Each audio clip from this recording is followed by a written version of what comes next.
एक लंबे समय पहले एक सुंदर सा गांव था।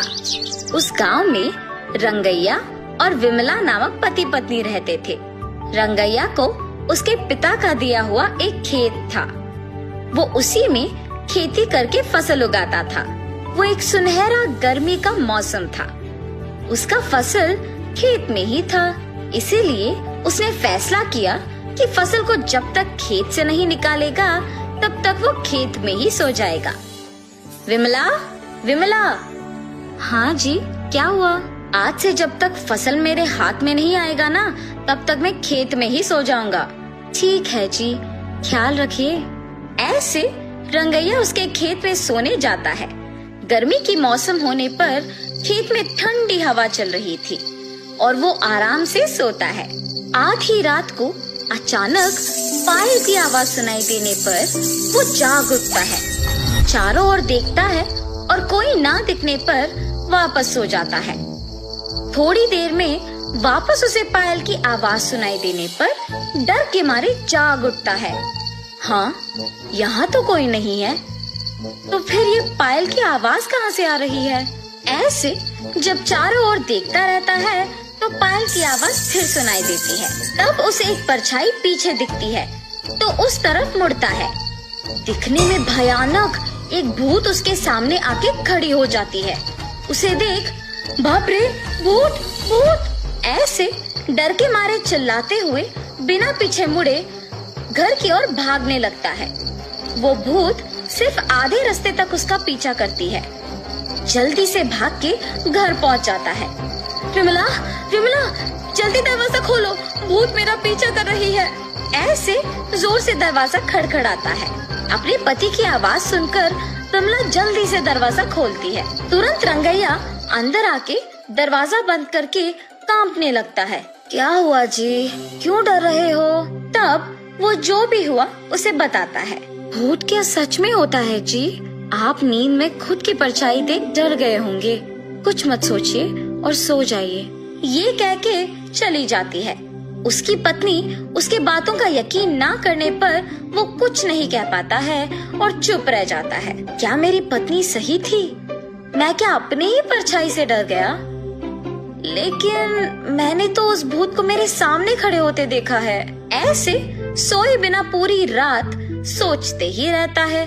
खेत में फसल के बारे में छोड़कर डर के मारे बेचारा घर पे ही रहता है। सुनिए, रात होने वाली है जी, आप क्या खेत नहीं जाएंगे?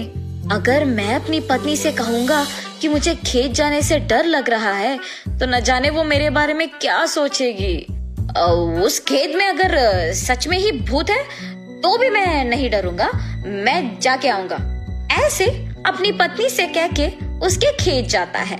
मेरे पत्नी से मैंने ऐसे बात किया जैसे मुझे कोई डर नहीं है, पर अभी खेत जाके मैं अकेले कैसे रह पाऊंगा? ऐसे डरते हुए खेत जाता है। घबराते हुए खेत के चारों ओर देखता है। अब तो खेत में कोई नहीं दिख रहा, पर शायद कल की तरह सोते समय में पायल की आवाज सुनाई देगा। ऐसे सोचता ही है कि उसके सामने वही भूत आके खड़े हो जाती है। कल तो तुम बच गए, पर आज मैं तुम्हें बचने नहीं दूंगी। मुझे कुछ मत करो, मैं यहाँ वापस कभी नहीं आऊंगा, मुझे छोड़ दो। तुम्हें छोड़ दूं?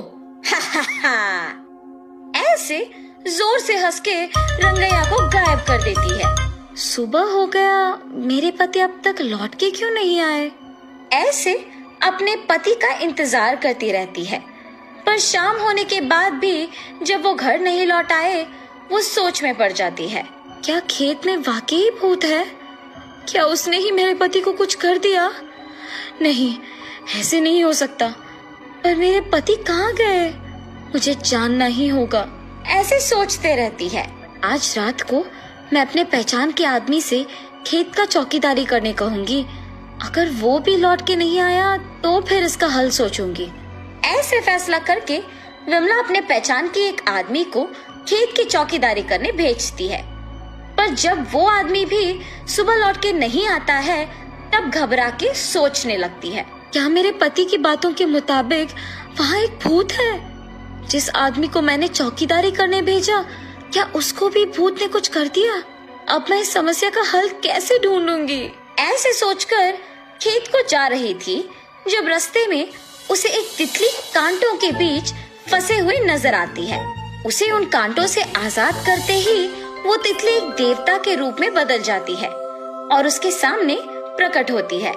ये सब देख विमला आश्चर्यचकित हो जाती है। एक साधु की श्राप के वजह से मैं एक तितली बन गई। मुसीबत के समय में तुमने मेरी मदद की है और इसी कारण मैं देवता का रूप वापस पाई हूँ। इसके बदले में तुम कुछ भी मांग सकती हो। ये देवता तो मेरी मुसीबत का पक्का हल निकालेगी। मेरे पति को उस भूत से आजाद करने के लिए मेरे पास सिर्फ ये एक मौका है। ऐसे वो उस देवता को सब कुछ बताती है। उस भूत से मेरे पति को बचा के उस भूत को हमेशा के लिए हमारे खेत से भिजवाने का हल बोलिए माता। ठीक है, मैं जो कहूँगी वो कर सकोगी ना? हाँ, जरूर करूँगी।